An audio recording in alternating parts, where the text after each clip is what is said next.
വ്യക്തിജീവിതത്തെക്കുറിച്ചും ദാമ്പത്യ ബന്ധത്തിലുണ്ടായ പ്രശ്നങ്ങളെക്കുറിച്ചും തുറന്നു പറയുകയാണ് സിനിമാ സീരിയൽ താരം വീണ നായർ.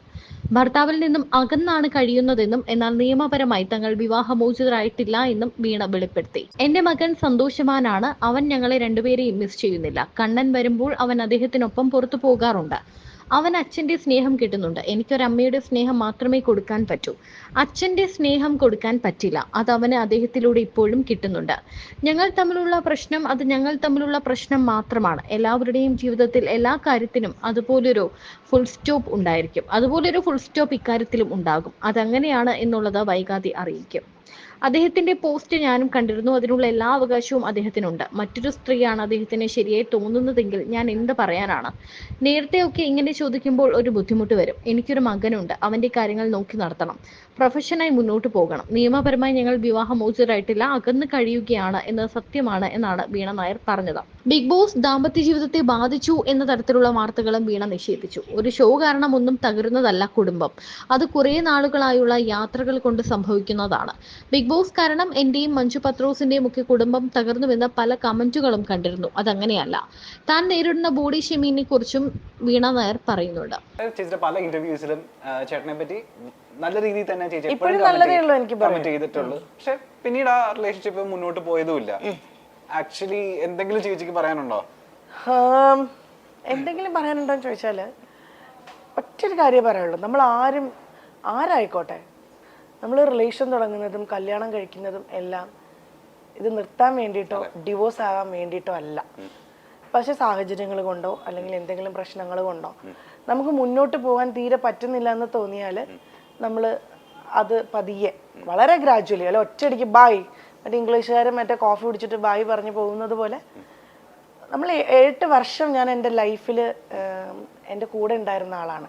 എനിക്കത് പെട്ടെന്ന് ഒരിക്കലും നമുക്ക് അതിൽ നിന്ന് വിട്ടുമാറാൻ പറ്റില്ല. ഒരുപാട് സമയമെടുക്കും. അതിനിപ്പം ഞാനിനിയിപ്പം നാളെ ഒരിക്കലും ഞാൻ വേറൊരു റിലേഷനിലാവുകയോ അല്ലെങ്കിൽ നാളെ ഞാൻ വേറൊരു കല്യാണം കഴിക്കുകയോ അല്ലെങ്കിൽ അങ്ങനെയൊക്കെ സംഭവിച്ചെങ്കിൽ കൂടി ഇതൊരിക്കലും നമ്മുടെ ലൈഫിൽ നിന്ന് മറക്കാൻ പറ്റില്ല. കാരണം എൻ്റെ കുഞ്ഞിൻ്റെ അച്ഛനാണത്. ആ അച്ഛൻ എന്നുള്ള സ്ഥാനം ഇനി ഞാൻ എത്ര ഇനിയും തേച്ചും മാച്ചെന്ന് പറഞ്ഞാൽ അത് മാറ്റാൻ പറ്റില്ല. അമ്പാടിയുടെ അച്ഛൻ സ്വാതി എന്ന് പറയുന്ന ആർച്ചയമ്മൻ എന്ന് പറയുന്ന ആള് തന്നെയാണ്. സോ ആ റെസ്പെക്റ്റ് എനിക്ക് എപ്പോഴും ഉണ്ടായിരിക്കും. ഞങ്ങളിപ്പോൾ സെപ്പറേറ്റഡ് ആണ്. എനിക്ക് തോന്നുന്നു ഞാൻ ഇത് വളരെ ഓപ്പണായിട്ട് പറയുന്ന ഫസ്റ്റ് ഇൻ്റർവ്യൂ ഇതായിരിക്കും. ഞങ്ങൾ സെപ്പറേറ്റഡ് ആണ്. ഇപ്പോൾ ഒരു 2 വർഷത്തോളമായിട്ട് ഞാൻ കൊച്ചിയിലാണ് താമസിക്കുന്നത്. പക്ഷെ ഞങ്ങൾ തമ്മിൽ മോൻ്റെ കാര്യത്തിൽ എല്ലാം പ്രോപ്പറായിട്ടും കുഞ്ഞിനെ ഇപ്പം പുള്ളി നാട്ടിലുണ്ട്. മോനെ കൊണ്ടുപോകുന്നുണ്ട്, കൊണ്ടുവിടുന്നുണ്ട്, മോനെ കാണാറുണ്ട്. അവൻ്റെ അപ്പൂപ്പൻ്റെ അമ്മൂമ്മയുടെ അടുത്ത് പോയി എൻജോയ് ചെയ്യാറുണ്ട്. അപ്പൂപ്പൻ്റെ അമ്മൂമ്മയെ അവന് ഭയങ്കര ഇഷ്ടമാണ്. കാരണം എനിക്ക് അച്ഛനും അമ്മയില്ല. സോ അവൻ്റെ അപ്പൂപ്പൻ്റെ അമ്മൂമ്മയുടെ സ്നേഹം അറിയണമെങ്കിൽ തീർച്ചയായിട്ടും കണ്ണൻ്റെ അച്ഛനും അമ്മയേ ഉള്ളൂ. അതിനകത്ത് ഇനി ഞാൻ ഇതൊന്നും കാണിച്ചിട്ട് കാര്യമില്ല. അവന് ആ സ്നേഹം കിട്ടണം, അവിടെ തന്നെ പോകണം. നാളെ ഒരിക്കലും വലുതായി വരുമ്പം എന്നോട് ചോദിക്കരുത് എൻ്റെ അപ്പൂപ്പൻ്റെ അമ്മൂമ്മ എനിക്കിടക്ക് പോകാൻ പറ്റിയില്ല അല്ലെങ്കിൽ എനിക്ക് എൻ്റെ അച്ഛൻ്റെ കൂടെ അങ്ങനെയൊന്നും ചോദിക്കാനുള്ള സിറ്റുവേഷൻ ഒരിക്കലും ഉണ്ടാക്കില്ല ഞാൻ. ഇപ്പം ഞാൻ എൻ്റെ മോൻ്റെ കാര്യങ്ങളെല്ലാം നോക്കി വളരെ ഹാപ്പിയായി അവന് വേണ്ടിയിട്ട് മാത്രമായിട്ട് സ്റ്റാൻഡ് ചെയ്ത് ജീവിച്ചുകൊണ്ടിരിക്കുകയാണ്. ഇപ്പോൾ നല്ല ഹാപ്പി ആയിട്ടാണ് ഭഗവാൻ അനുഗ്രഹിച്ചിപ്പോൾ പോകുന്നത്. പിന്നെ എന്താ പറയുക, ഇങ്ങനെയുള്ള ഇപ്പം നമ്മൾ ഒരു സെപ്പറേറ്റഡ് ആയിട്ടുള്ള ഒരു സ്ത്രീ എന്നുള്ള രീതിയിൽ ഇപ്പോഴും സമൂഹം വേറൊരു രീതിയിലാണ് അതിനെ കാണുന്നത്. അതിപ്പം ഞാൻ നേരത്തെ ഒരു കാര്യം പറഞ്ഞില്ല, എൻ്റെ ലൈഫിലെ പ്രശ്നങ്ങൾ അത് എനിക്ക് മാത്രം ഞാൻ എക്സ്പീരിയൻസ് ചെയ്ത കാര്യമായിരിക്കും. അതുപോലെ തന്നെ അദ്ദേഹത്തിനും ഉണ്ടായിരിക്കും. അദ്ദേഹം എക്സ്പീരിയൻസ് ചെയ്ത കാര്യങ്ങളും അല്ല അദ്ദേഹത്തിന് ഉണ്ടായ ബുദ്ധിമുട്ടുകളും അത് രണ്ടും കൂടെ ചേർന്നിട്ടായിരിക്കും. അല്ലാതെ എപ്പോഴും എന്ത് പ്രശ്നങ്ങൾ വന്നാലും ഒരാളുടെ മാത്രം മിസ്റ്റേക്ക് കൊണ്ടല്ല. എനിക്ക് എൻ്റെ ഒരു എക്സ്പീരിയൻസിലാണ് ഞാൻ ഈ പറയുന്നത്. 2 ഭാഗത്തും എന്തെങ്കിലുമൊക്കെ കാരണങ്ങൾ കൊണ്ടായിരിക്കാം ഒരു ബന്ധം വേണ്ടാന്ന് നമ്മൾ വെക്കുന്നത്. ഇപ്പോഴും ഞങ്ങൾ ഡിവോഴ്സ് ആയിട്ടില്ല.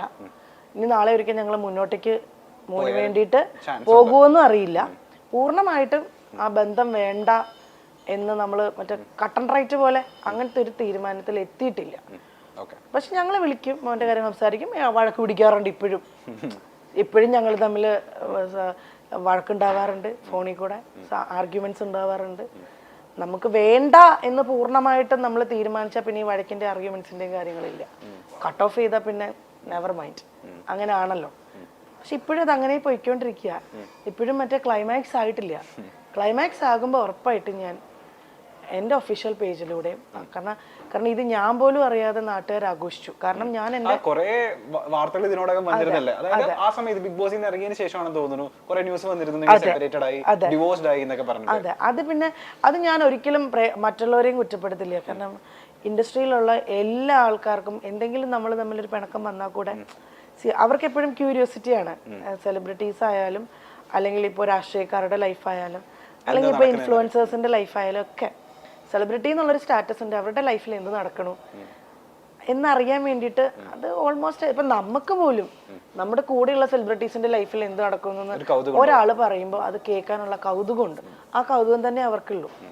അത് പിന്നെ അത് വേറെ രീതിയിലാക്കും. അതിപ്പോ ട്രെൻഡായി മാറിയിട്ടുണ്ട്. കുറച്ച് കഴിയുമ്പോൾ ഇതിനും ഒരു വാല്യൂ ഇല്ലാതാവും. അപ്പൊ ഇതൊക്കെയാണ് സംഭവം. ഞങ്ങൾ ഇപ്പൊ സെപ്പറേറ്റഡ് ആണ്. മോന്റെ കാര്യങ്ങൾ നോക്കി. മോൻ നൈപുണ്യ സ്കൂളിലാണ് പഠിക്കുന്നത്. 1ാം ക്ലാസ്സിലേക്ക് പോകണു. ഹാപ്പി ആയിട്ടിരിക്കുന്നു ഞാൻ. വേറെ പ്രശ്നങ്ങളൊന്നുമില്ല. നമ്മളൊരു റിലേഷൻ വേണ്ടാന്ന് വെച്ച് കഴിഞ്ഞിട്ട് നമ്മൾ ലൈഫിലേക്ക് താഴേക്ക് പോന്നു കഴിയുമ്പോഴാണ് നമുക്കതിന് അയ്യോ എന്നൊരു തോന്നൽ വരാം. പക്ഷെ നമ്മളൊരു റിലേഷൻ അല്ലെങ്കിൽ അതിൽ നിന്ന് മാറിയിട്ട് നമ്മൾ ഓക്കെ ആയാൽ മതി. അപ്പം അത് ഏത് റിലേഷൻ ആയാലും, ഇപ്പോൾ ഒരു പ്രണയം ഉണ്ടായിട്ടുള്ള നമുക്കൊരു പ്രണയത്തിൽ നിന്നാണെങ്കിലും നമ്മൾ റിക്കവർ ചെയ്ത് വന്നിട്ട് നമ്മൾ മുന്നേക്ക് നല്ല രീതിയിൽ പോയാൽ മതി. അവിടുന്ന് താഴെ പോയി ഡിപ്രഷനായി, ഹോസ്പിറ്റലൈസ്ഡ് ആയി, ആത്മഹത്യ അതൊന്നും അല്ലാണ്ട് ഒരു സ്റ്റെപ്പ് നന്നായി മേലേക്ക് പോകുന്നുണ്ടെങ്കിൽ അത് നല്ലതാണ്. ഞാൻ പറഞ്ഞില്ലേ, എല്ലാ സമയവും കടന്നു പോകും. ഒന്നിനും സ്റ്റെബിലിറ്റി ഇല്ല ലൈഫിൽ. ഇപ്പം നമ്മൾ ഈ സംസാരിച്ചുകൊണ്ടിരിക്കുന്നത് ഒരു അരമണിക്കൂറിൽ ഇത് തീരും. ഇത് റെക്കോർഡായിട്ടുണ്ടാവും. ഈ സമയത്ത് ഞാൻ പറയുന്നതൊക്കെ ഉണ്ടാവുള്ളൂ. ഞാൻ പറയല്ല, ഞാൻ ഇപ്പൊ പറയുന്ന കാര്യങ്ങളും എൻ്റെ നിലപാടുകൾ നാളെ ഒരു പക്ഷെ മാറിയേക്കാം. ഞാൻ ഇപ്പോഴും പറയുന്നത് എടുത്തു പറയണം. ഈ പറയുന്ന ഞാൻ ഇപ്പൊ പറയുന്ന ഈ കാര്യങ്ങളൊക്കെ നാളെ ചിലപ്പോൾ ഈ നിലപാടുകൾ മൊത്തം മാറിയേക്കാം. കാര്യം മനുഷ്യരാണ്. നമ്മൾ ചിന്തിക്കുന്ന പോലെയല്ല നമ്മുടെ ലൈഫ് പോകുന്നത്, നമ്മുടെ എക്സ്പീരിയൻസിലൂടെയാണ് നമ്മൾ പല കാര്യങ്ങളും തീരുമാനിക്കുന്നത്, അല്ലെങ്കിൽ പറയുന്നത്, അല്ലെങ്കിൽ പ്രവർത്തിക്കുന്നത്, ചെയ്യുന്നത് എല്ലാം. അതുകൊണ്ട് നിലപാടുകൾ മാറ്റം ഉണ്ടാവും. ഇപ്പോഴത്തെ എൻ്റെ നിലപാടിൽ ഞങ്ങൾ രണ്ടുപേരും ഹാപ്പി ആയിട്ട് സെപ്പറേറ്റഡ് ആയിട്ട് ജീവിക്കുന്നു. മോന്റെ കാര്യത്തിൽ രണ്ടുപേരും ഹാപ്പിയാണ്. അവൻ ഹാപ്പിയാണ്. അവൻ്റെ അപ്പൂപ്പൻ്റെ അമ്മ അടുത്ത് പോകുന്നുണ്ട്. അത് ഹസ്ബൻഡിൻ്റെ അമ്മയുടെ വീട്ടിൽ പോകുന്നുണ്ട്. ഹസ്ബൻഡിൻ്റെ കൂടെ വരുമ്പം ട്രിപ്പ് പോകുന്നുണ്ട്. മോനെ അതുപോലെ തന്നെ പോകണം. ഞങ്ങൾ തമ്മിലുള്ള പ്രശ്നങ്ങൾ മാത്രമേ ഉള്ളൂ. അത് മോനെ അഫക്റ്റ് ചെയ്യാൻ ഞാൻ സമ്മതിക്കില്ല. അത് എന്റെ തീരുമാനം. ചേച്ചി വീട്ടിലിടാനുള്ള സാധനം അമ്മച്ചിനെ അറിയാൻ പറ്റില്ല. വീട്ടിലിടാനുള്ള സാധനം കാണിച്ച് അമ്മൂച്ചിനെ ചീത്ത പറയുന്നത്. അമ്മച്ചനെ അങ്ങനെ അമ്മച്ചൻ നല്ല ഗുഡ് ബോയ്യാ.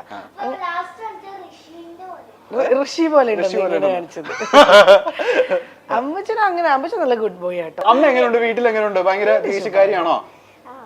പണ്ട് ജിമ്മിൽ പോകാറുണ്ടായിരുന്നു. എന്താ ബന്ധമുള്ള തല്ലാറുണ്ടോ അമ്മ? വടിയെടുത്ത് കൈ കൊണ്ട് തല്ലാറുണ്ടോ? പിച്ചാറുണ്ടോ?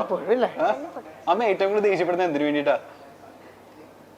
എങ്ങനെ ദേഷ്യപ്പെടുന്നത്? അങ്ങനെ അവനെ ദേഷ്യപ്പെടാനും മാത്രമുള്ള നല്ല കാര്യമല്ലേ? അത് നമുക്ക് മിടിക്കാം അമ്മ ആ കാര്യത്തിൽ. പിന്നെ പോട്ടെ, അമ്മയുടെ ഏറ്റവും ഇഷ്ടപ്പെട്ട സംഭവം എന്താ? ക്വാളിറ്റി എന്താ? അമ്മയെ പൊന്നെ എന്തുകൊണ്ടാ ഇഷ്ടം? അത്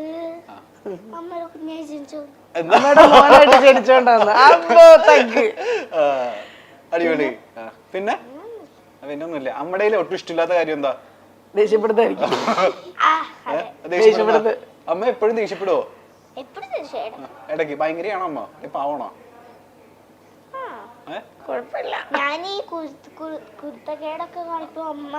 ഞാനത് ചെയ്യാതിരിക്കാൻ വേണ്ടി അമ്മയെ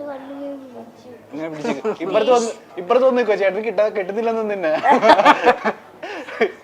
അങ്ങനെയൊക്കെയാണ് കാര്യങ്ങൾ. ഇപ്പൊ എത്രാം ക്ലാസ്സിൽ പഠിക്കുന്നത്? ഇവിടെ വന്നോ? എത്രാം ക്ലാസ്സിൽ പഠിക്കുന്നത്? ഒന്നിലാവാൻ പോകുന്നു. ഏത് സ്കൂളാ? നൈപുണ്യയിലല്ലേ? നൈപുണ്യയിലെ ഫ്രണ്ട്സ് ഒക്കെ ചോദിക്കാറുണ്ട്, അമ്മ ഫാനാണല്ലോ, അമ്മയുടെ ചോദിക്കാറുണ്ടോ? അമ്മയുടെ ഫാനാണെന്നൊക്കെ പറയാറുണ്ടോ? കുഞ്ഞുകുട്ടികളല്ലേ, അറിയില്ലായിരിക്കും അല്ലേ? ചോദിക്കാറുണ്ടോ? മുട്ടത്ത് നീ എന്നോട് ഇതുവരെ ചേച്ചിക്ക് അറിയില്ലായിരുന്നോ? എന്നോടൊന്നും ഇതുവരെ പറഞ്ഞിട്ടില്ലല്ലോ. ഓ, ഇങ്ങനെ വല്ല ഇന്റർവ്യൂ ഇരുന്ന് പറയാൻ വേണ്ടി ഞങ്ങൾ വെച്ചിരുന്നതാണ്. കിട്ടിയിരുന്നില്ല അവനല്ലേ? ഞങ്ങളുടെ മുഖ്യം പോലെ. അടിപൊളി കേട്ടോ.